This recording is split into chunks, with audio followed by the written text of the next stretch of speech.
मला कधीच वाटलं नव्हतं की माझ्या नशिबात सुद्धा विमान प्रवास असेल. विमानाचा आणि माझा संबंध आजवर लहानपणापासून फक्त आकाशात धुराची रेघ संध्याकाळी पाहण्यापुरता, आवाजाने एखादी विमान खालून जाणारे पाहण्यासाठी जेवणाच्या ताटावरून अंगणात येऊन आकाशात त्या विमानाचा शोध घेण्यापुरता, चित्रपटात पाहण्यापुरता नाही तर अगदीच कागदाचे विमान करून उडवण्यापुरता इतकाच. पण नशीब पालटले, हळूहळू आकार घेऊ लागले आणि बघता बघता विमान प्रवासाचे सौख्य परमेश्वर कृपेने लाभले म्हणून हा शब्द प्रपंच. लग्न झाले, मुलं झाली, हळूहळू शिकली आणि माझा मुलगा तेजसला परदेशात शिक्षणासाठी पाठवणे जमले. हा म्हणत वर्ष सरले आणि त्याने मायदेशी येण्याचा घाट घातला. पहिल्यांदाच तो आमच्यापासून दूर शिक्षणासाठी गेलेला. MS मेकॅट्रॉनिक्स आणि रोबोटिक्स करण्यासाठी त्याला सारेच नवीन, प्रथमच दूर जाणे, प्रथमच घरापासून एकटे राहणे, हे सारे त्याने लीलया अंगीकारले. तो येणार म्हटल्यावर स्वाभाविकपणे तिरुपती बालाजीला दर्शनासाठी जायचे ठरले आणि त्याने सर्व काकांना किंबहुना अख्ख्या कुटुंबाला बरोबर घेऊन जाण्याचा मनसुबा रचला आणि प्रवासाची आखणी केली आणि एक एक क्षण मोहरून गेला. विमानाची तिकिटे बुक करणे, तारीख ठरवणे मोठे जिकिरीचे काम होते. पहिल्यांदा बालाजी दर्शनाची तिकिटे बुक करायचे ठरले आणि एक एक दिवस, आठवडा, महिना पुढे सरकत गेला. त्यात मुलाची परीक्षा, मुलीची रजा, बायकोच्या शाळेची सुट्टी हे सर्व ध्यानात घेऊन एकदा 10 मे 22 ही तारीख दर्शनाची फिक्स झाली. 25 एप्रिलला परीक्षा संपली आणि तेजसकडे मायदेशी भारतात येण्यास निघाला. जसा तो इकडून तिकडून निघाला तसा इकडे उर्वरित कामांनी वेग घेतला. दैवकृपा काय हे प्रत्येक क्षणी जाणवले.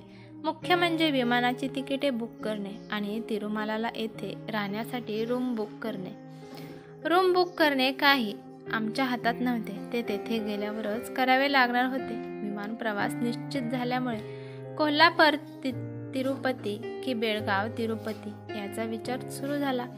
कोल्हापूर तिरुपती पहिल्याच प्रयत्नात नाहीसे झाले आणि मग बेळगाव तिरुपती प्रवास करण्याचे ठरले. 17 मे 2022ची तिकिटे स्टार एअरवेजची बुक केली आणि हाताबरोबर येण्याची 25 मेची तिकिटे बुक घेतली. तेजसच्या इच्छेनुसार मी प्रिया, अनुजा, प्रीतम दादा, मामा दादा, सौ मेघना वहिनी, विकी दादा, सौ मुक्ता वहिनी आणि चिरंजीव तेजस अशी 9 तिकिटे बुक झाली. जीव भांड्यात पडला. दिवसभर सरकत होते. त्याचबरोबर मग दामू, सखू आणि सौ अक्षरा वहिनी पण तिरुपतीस येण्यात तयार झाले. त्यांनी पण आपला दौरा आखला आणि दुधात साखर पडली. कोठे माशी शिंकली देव जाणे. विकी दादाच्या तब्येतीच्या तक्रारीने तोंड वर काढले. पटापट घटना घडत गेल्या आणि त्यांची एन्जिओप्लास्टी यशस्वीपणे पार पडली. वैद्यकीय असुविधेमुळे दादा वहिनीचे येणे रद्द झाले, पण दैव कृपेने मोठे संकट टळले आणि विमान तिकिटाचे पैसे बालाजी चरणी अर्पण करून मनस्वी समाधान पदरी पाडून घेतले. ती विकी दादा, सौ मुक्ता वहिनी विश्रांतीसाठी कोल्हापूरहून बेंगलोरला सोनालीकडे गेले आणि इकडे तिरुपतीला जाण्याची तयारी सुरू झाली. माझ्या गार्डनच्या मित्रमंडळीत तिरुपती विमान प्रवासाचा मनसुबा फुटला तसा सूचनांचा भडीमार झाला. अनुभवी आणि अनअनुभवी मित्रांची सूचना केल्या. अगदी डोमेस्टिक विमान प्रवासात पासपोर्ट लागतो पासून ते वजन मर्यादित असायला पाहिजे. विमानात आताशा एअर होस्टेस नसतात इथपर्यंत साऱ्या सूचना मनापासून देऊन मित्रांनी चांगलीच मौज लुटली. एअर होस्टेस नसते म्हटल्यावर निम्मा उत्साह तिथेच कमी झाला. एअर होस्टेस नाही तर कसली मजा येणार म्हणत जड अंतकरणाने घरी आलो. घरी आल्यावर मनात विमान प्रवासाचे मनसुबे रुंजी घालीत होते. दिवा स्वप्ने पाहत होता. मुलांची मानसिक उत्साहित तयारी सुरू झाली होती. आई, वडील, काका, काकू आणि सर्व कुटुंब विमानाने प्रवास करणारे होते आणि त्या सर्व प्रवासाची जबाबदारी निशा तेजसच्या खांद्यावर होती. त्यामुळे ते जरा जास्तच ॲक्शन मोडवर काम करत होते. मोजकेच साहित्य नेण्यापासून ते वजन मर्यादित सामानाची बांधाबांध सारे सूचना फलक झळकले. खाण्याचे पदार्थ कोणते, किती घ्यायचे याचेही विवरण पार पडले आणि प्रत्येकाच्या घरी विमान प्रवासाचे जणू बारसेच पार पडले. फोनाफोनी तिकिटांची आणि इतर कागदपत्रांची वरचेवर उजळणी व जमवाजमव झाली. आधार कार्ड, पासपोर्ट, रेशन कार्ड, मतदान कार्ड आणि पॅन कार्ड यांच्या झेरॉक्स काढून झाल्या आणि एकदाचा तिरुपतीस जाण्याचा दिवस उगवला. तारीख होती 17 मे 2022. सकाळी आंघोळ पूजा आटपली आणि इकडे कपडे घालून तयार झालो. इतरांचेही आवरले. बॅगा भरल्या आणि पोटपूजा करून फोनी केले. 2-1 तास आधीच विमानतळावर बोर्डिंग पास घेण्यासाठी आणि चेकिंगसाठी हजर राहायचे होते म्हणून हजर झालो. पहिला प्रवास म्हणून तेजसचे मित्र रोशन आणि अथर्व सोडण्यासाठी गाडी घेऊन आले होते. आम्ही एकूण प्रीतम दादा, मामा दादा, त्यांची बायको सौ अनुजा वहिनी, माझी बायको मिताली, मुलगा तेजस आणि माझी मुलगी निशा आणि मी असे 7 जण होतो. थोडे थांबायचे होते म्हणून तिथेच बाकड्यावर बसलो आणि सहज तेजसच्या मित्रांनी तिरुपतीस येण्याचा आग्रह केला. त्यांच्या चेहऱ्यावर तीव्र इच्छा स्पष्ट दिसत होती म्हणून थोडा जोर लावला. योगायोग इतका प्रबळ होता की आम्हालाही आश्चर्य वाटले. तेथूनच त्यांच्या घरी फोन लावून आई वडिलांची परवानगी घेतली आणि तात्काळ तिकीट बुक करून त्यांनाही आमच्याबरोबर सामील करून घेतलं. मुले खुश झाली आणि आम्हालाही कंपनी मिळाली. विमान स्टार एव्हरेजचे इन टाइम टेक ऑफ करणार होते त्यामुळे चेकिंग करून आतल्या वेटिंग हॉलमध्ये आम्ही जाऊन बसलो.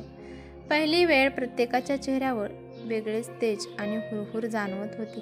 फोटो काढणे, गप्पा मारणे, कयास बांधणे सुरूच होते. विमानापर्यंत जाण्यासाठी भर उन्हाळ्यात त्यांची गाडी आली. गाडीत बसून विमानापर्यंत गेलो आणि एकदाचे विमानात पाऊल पडले. फर्स्ट इम्प्रेशन म्हणतात ते काय हे अनुभवले. छोट्या पत्र्याचे बॅलर सारखे ते विमान आणि कमी जागेत केलेली आसन व्यवस्था, छोट्या खिडक्या, डोक्याला लागेल अशी उंची, सारे कसे आश्चर्य वाटण्यासारखेच. टेक ऑफची वेळ झाली. विमानाचे दार बंद झाले. एक परिचारिका, एक केअरटेकर यांनी आपले काम सुरू केले. सूचनांचा भडीमार इंग्लिश आणि हिंदीतून झाला. धडधड वाढली. विमान सुरू झाले. आवाज वाढत गेला. थोडे प्रेशर जाणवले. पट्टे आधीच बांधले होते त्यामुळे काळजी नव्हती. गुगू असा आवाज करीत विमान हवेत झेपावले. थोडे पुढे गेल्यावर आम्ही खिडकीतून डोकावून पाहिले. गचके देत विमान हळूहळू उंच उंच झेपावू लागले. तशी वेगळी जाणीव मनात स्पर्श करू लागली. घरे लहान लहान दिसू लागली. रस्त्यांचे पट्टे नजरेत भरू लागले. मोठे जलाशय डबके भासू लागले. नदी नाला वाटू लागली. डोंगर टेकड्यात रूपांतरित झाले आणि शेतांचे तुकड्यांचे कोलाज तयार झाले. क्षितिज आपली कक्षा आखून विमानाभोवतीकडे करून स्थिरावले. ढगांची चादर पसरली आणि विमान स्थिर झाल्याचे जाणवू लागले. बस, रेल्वे किंवा इतर वाहनांचा वेग जाणवतो, अंतर कापल्याचे जाणवते, पण विमानात तसे काही जाणवत नाही. डब्बा फक्त हवेत तरंगत राहतो आणि हळूहळू विमान प्रवासाचे स्वप्नवत सौख्य विरून जाते. केव्हा एकदा विमानलँड होते याची मन वाट पाहत असताना परिचारिका पाणी घेऊन आली. बरे वाटले. पाणी घेतले. पाठोपाठ मुलाने ऑर्डर दिलेला चहाचा पेला पण आला. सर्वांनी चहा घेतला. विमानातला पहिला चहा, तोही फिक्का, गोड मानून घेतला. अशी परिचारिका तोऱ्यात आपल्या जागेकडे गेली आणि मी समोर ठेवलेले दरपत्रक पाहिले. पाणी बॉटल 5 रुपयांची मोफत, चहा 100 रुपये. अरे बापरे, सहज जीभ चावली गेली. पण काय करणार, चिरंजीवच म्होरक्या होते. जरा इकडे तिकडे नजर फिरवली. कोणी खिडकीतून पाहतंय, कोणी शेजाऱ्याशी गप्पा मारते, कोणी काय तर कोणी काय. ज्याच्या त्याच्या चेहऱ्यावर अप्रूप आणि कुतूहल, आनंद आणि हुरहुर. कोणी कोणास हेडफोन लावते तर कोणी उगाच चुळबुळ करते. 2-4 सीट सोडून मागे मामा दादा म्हणजे माझा भाऊ आणि त्याची बायको बसले होते. बायकोचे म्हणजे माझ्या बहिणीचे नाव अनुजा. अगदी सराईदारपणे डोळ्याला चष्मा लावून व्यंकटेश स्तोत्र पुटपुटत होते आणि त्याच पुस्तकाखाली विष्णू सहस्त्र नामाच्या पुस्तकाचा नंबर लावून तिचे आराधनेचे कार्य चालू होते. इतक्यात मला लावलेले पोहे खायची लहर आली आणि पिशवीतून पोहे बाहेर काढून माझे खाणे सुरू झाले. तसेच सर्वांनी हात पुढे करून पोह्याचा फडशा मारला. मग एक एक पदार्थ बाहेर काढले. शेंगदाणे, बाकरवडी, पापडी, भडंग, राजगिऱ्याचे लाडू, काही म्हणून शिल्लक ठेवले नाही. फुकटचे म्हणून पाणी मात्र सर्वांनी मागून मागून घेतले आणि मनमुराद विमान प्रवासाचा आनंद लुटला. हे सगळं होता तिरुपती विमानतळ आले. परत पट्टे बांधले आणि नजर खाली खिडकीतून फेकली. धडक, धगधग आणि घर्षणाचा तीव्र आवाज करीत विमानाच्या टायरी आपल्या खुणेवर स्थिरावल्या. विमानातून उतरताना उगीच आपण VIP असल्याचा भास झाला. दारात परिचारिका बाय बाय करीत होती. ते पाहून जरा बरे वाटले. नाहीतरी आपल्याला इतका कोण मान देते म्हणून थोडे सौख्य मनास चाटले. बाहेर पडलो आणि थोडी निराशा झाली. सांबरा विमानतळावर विमानापर्यंत त्यांनी बस सेवा पुरवली होती आणि आता चालत जावे लागणार होते. त्यात दुपार सरल्यानंतरचे ऊन अजून आपली दाहकता दाखवत होते आणि चालता वहिनी विष्णू सहस्त्र नाम का वाचत असावी त्याचे कुतूहल घर करत होते. वेटिंग हॉलमध्ये स्वयंचलित पट्ट्यावरच्या बॅगा घेतल्या आणि बाहेर पडण्यासाठी वळालो. तिरुपतीची भव्य मूर्ती स्वागताला उभी असल्यासारखे वाटले. इकडे तिकडे पाहून सर्व विमानतळ पाहून घेतले. एक वेगळेच वातावरण तोपर्यंत अवतीभोवती निर्माण झाले होते. बाहेर पडलो आणि थेट TTDच्या बसने रूमला डोंगरावर गेलो. राहण्याची सोय आधी केली नसल्याने आणि भाषेचा मोठा प्रश्न, त्यामुळे भलतीच तारांबळ उडाली. शेवटी सरळ उत्तराधी मठाच्या लॉकरला साहित्य टाकले आणि प्रथम पोटपूजा रस्त्यावर उभे राहून करून घेतली. दुसऱ्या दिवशी आंघोळ वगैरे आटोपून दर्शनासाठी बाहेर पडलो. नाश्ता केला. दुपारची वेळ मिळाली होती म्हणून 12च्या सुमारास अंगसेवेची तिकिटे काढण्यासाठी पळत जाऊन उभे राहिलो. 10 रुपयांच्या तिकिटावर अंगसेवा करण्याचे भाग्य लाभले. ते पण दुसऱ्या दिवशी पहाटे 3 वाजता. ओल्याने ती अंगसेवा करावयाची होती. अंगसेवा म्हणजे सोहळ्यात सर्व गाभाऱ्यात भोवती लोळण घेत परिक्रमा करायची आणि बालाजीचे म्हणजे व्यंकटेशाचे दर्शन घ्यायचे. थोडा टाइम पास करून महाप्रसाद घेतला आणि दुपारी 3 वाजता 300 रुपये तिकिटाच्या रांगेत जाऊन दर्शनासाठी उभे राहिले. महाप्रसाद म्हणजेच भरपूर भात, सारं आणि ताक. मन प्रसन्न झाले. बायकांना सलवार कमीज आणि पुरुषांना लुंगी ड्रेस कोड होता. हळूहळू गोविंदा गोविंदा म्हणत रांग पुढे सरकत होती. कोण पुढे कोण मागे करीत मार्गक्रमण सुरू होते. वेळेचा अंदाज येत नव्हता. हॉलमध्ये थोडे थांबावे लागले आणि शेवटी सर्वजण मुख्य दरवाजाजवळ आलो. याआधी आधार कार्ड, दर्शन, तिकीट, चेकिंग, प्रसादाच्या लाडूसाठी टोकन सगळे पार पडले होते. निव्वळ दर्शन बाकी होते आणि इथूनच खरी कसरत सुरू झाली. गर्दीत सगळी पांगली. प्रत्येकाने आपले कुटुंब सांभाळले आणि उजव्या बाजूच्या कड धरून मार्गक्रमण केले. रेटारेटीने चांगलेच अंग दाबून निघाले. लाकडी घसरण चढलो आणि व्यंकटेशाचे दिव्य दर्शन झाले. हात वर करून जोडले आणि गोविंदा गोविंदा बेंबीच्या देठापासून ओरडत आपोआप देवासमोर येऊन पोचलो. काय मागायचे हे मनोमनी ठरवून सुद्धा सर्व विचार विरून गेलेले आणि मी आणि तो इतकेच काय ते उरले होते. डोळ्यात व्यंकटेशाची मूर्ती साठवतो म्हटले तरी साठवत नव्हते. मनाची काय अवस्था होती ते शब्दात सांगणे कठीण. ते रूप किती पाहो आणि किती नको असे झाले. डोळ्यांची पावणी सुद्धा लवली नाही आणि डोळ्यातून गळागळा अश्रू पाझरू लागले. मन अंतःकरण खरोखरच भरून आले. सगळे श्रम नाहीसे झाले आणि पुन्हा उल्हासित होऊन शरीर पुढे सरकले. न राहून शरीर सुखावले आणि जमिनीला स्पर्शले. खूप खूप छान वाटले. सगळे डाव्या बाजूला बाहेर आलो. थांबलो आणि कळसाला पाहून साष्टांग दंडवत घातला. प्रदक्षिणा पूर्ण केली. प्रसाद घेतला आणि बाहेर पडलो. प्रत्येकाच्या चेहऱ्यावर दर्शन छान झाल्याचा आनंद ओसांडून वाहत होता. जो तो कृत्य झाल्याच्या आणि दर्शन सार्थकी लागल्याच्या अवस्थेत होता थोडे मंत्रमुग्ध होऊन थांबलो आणि प्रसादाचे लाडू घेण्यासाठी पुन्हा रांगेतून जाऊन लाडू घेऊन आलो. जवळजवळ आता रात्रीचे 9 वाजले होते. गप्पा मारत राहण्याचे ठिकाण गाठले. दुसऱ्या दिवशी 2 रूमची जागा मधूने बुक केली होती.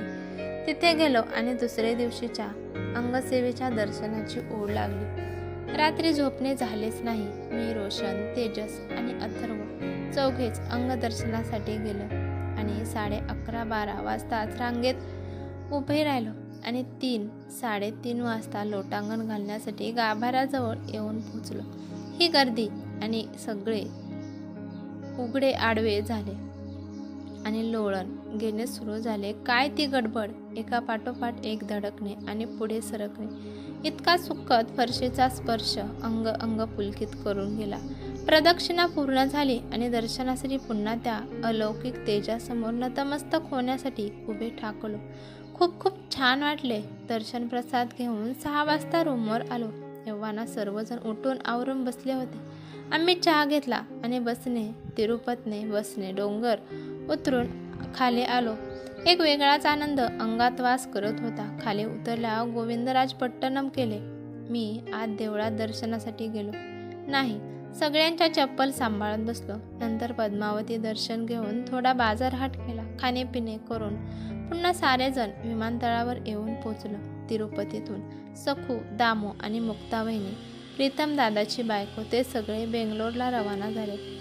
पुन्हा विमानतळावर लगेच देणे, चेकिंग वगैरे करून घेणे पार पाडले आणि वेटिंग हॉलवर बसलो. विमान येण्यासाठी अजून अवधी होता म्हणून विमानतळ पाहून घेतले, फोटो काढले, पोटपूजा केली. सारे मस्त मजेत एन्जॉय करून विमानतळात बसले आणि चेकिंगची कवायत आठवली. घड्याळ, पाकिट, पट्टा सगळं साहित्य ट्रेमध्ये ठेवून त्या इलेक्ट्रॉनिक चौकटीतून बाहेर पडायचं आणि परत सुरक्षा रक्षक अंगाभोवती त्यांचा इलेक्ट्रॉनिक आकडा फिरवतो आणि तो फिरवून घ्यायचा. अंगाभोवती तो आकडा फिरवताना खूप मजा वाटली. पाणी आले आणि विमानात काहीही घ्यायचे नाही हे मनाशी पक्के केले. पट्टे बांधले आणि विमान हवेत झेपावले. परतीचा प्रवास सुरू झाला. पुन्हा खिडकीतून पाहणे आणि उंच झेपावणे जाणवत होती. हवाई सुंदरी उगीचच काहीतरी उंचीची माहिती देत होती. येता अवकाश पुन्हा सांबरा विमानतळ आले. तसे पट्टे बांधले. तसा 1.5 तासाचा प्रवास भुरकरनं वेळ निघून गेला. म्हटले पूर्ण तिकिटाचे पैसे वसूल झाले पाहिजेत म्हणून सगळ्यात शेवटी उतरायचे ठेवले. तितक्यात टॉयलेट बघून घेतले. जागेचा काटेकोरपणे केलेला उपयोग जाणवला. उतरताना हवाई सुंदरीची आणि तिच्या सहकार्याची चेष्टा केली. दोघे तरुण आणि मुख्य म्हणजे कोकणातलेच होते. आता जवळीक निर्माण झाली होती आणि अतिसभ्यतेचा बुरखा गळून पडला होता. मी म्हटले, किती लवकर आणलात. जर फेरफटका मोठा घेतला असता तर बरे झाले. तसा तिचा सहकारी म्हणाला, थांबा साहेब, विमान आपलंच आहे.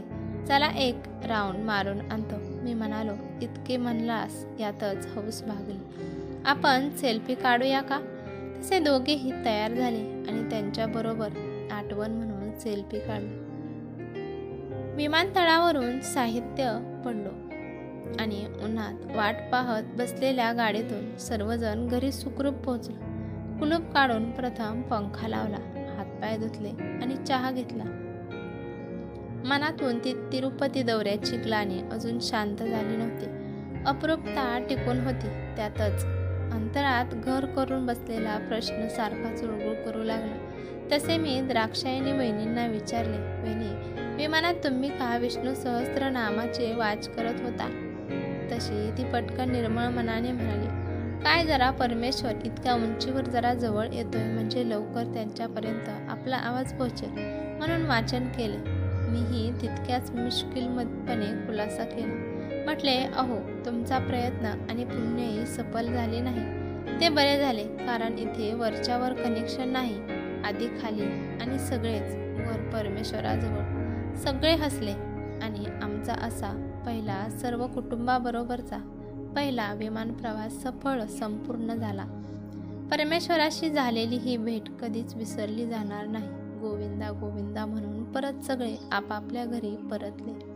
तर ही कथा कशी वाटली ते मला कमेंट करून नक्की सांगा. कथा आवडल्यास लाईक, शेअर, कमेंट करा. चॅनलवरती नवीन असल्यास सबस्क्राईब करायला विसरू नका. धन्यवाद.